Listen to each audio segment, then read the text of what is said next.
Fa totosany alarobia sy omaly alakamisy kosa teo anivon'ny FM Analakely ilay seho sehatra miaro hira nampitondraina ny lohateny hoe le 10 commandement izay nikarakarainy Rotary Club Antananarivo Mahamasina ity hetsika ity. Fitim-baovao rahantsika amin'ny Ravakaran-Driamanala Sarantsira Kotarsan.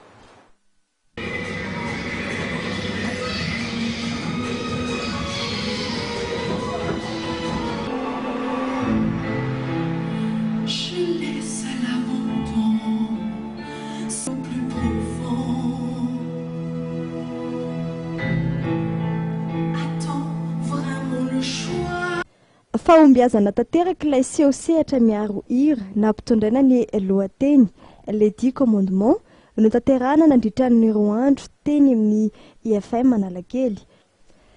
Tonga ny afatra ho an'ny mpikarakara tamin'ny alalan'ity seho sehatra miaro hira ity satria dia voafehy tanteraka ny filalaovan'ny kompania Remialy ity seho sehatra ity teto ary dia niaina tamin'izany fotoan'andro niaina ny Moïse tokoa ireo mpijery tonga maro teto.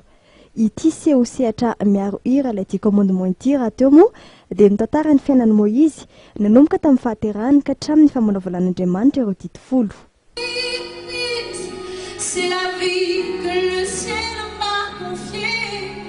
Mon enfant, ma terre promise. La vie que le ciel m'a remise. Marina fa i Eli Chouraki sy Pascal Obispo no nanoratra ny le 10 commandement ary tao amin'ny lapany fanatanjahantena Paris no nalaovana azy voalohany tamin'ny taona 2000.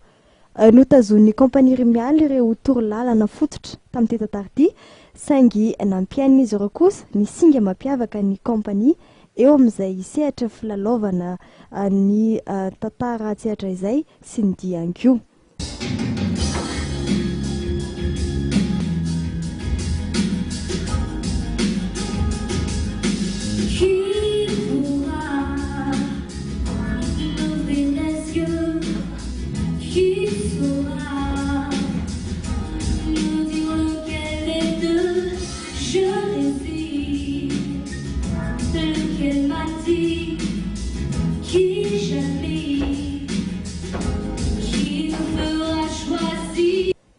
Ny Rotary Club Antananarivo Mahamasina moa nikarakara hetsika ity, hetsika izay tafiditra indrindra ao anatin'ny fitadiavam-bola ahafahan'ny fikambanana manao ireo asa fanasoavana ao amin'ny mpiarabelona.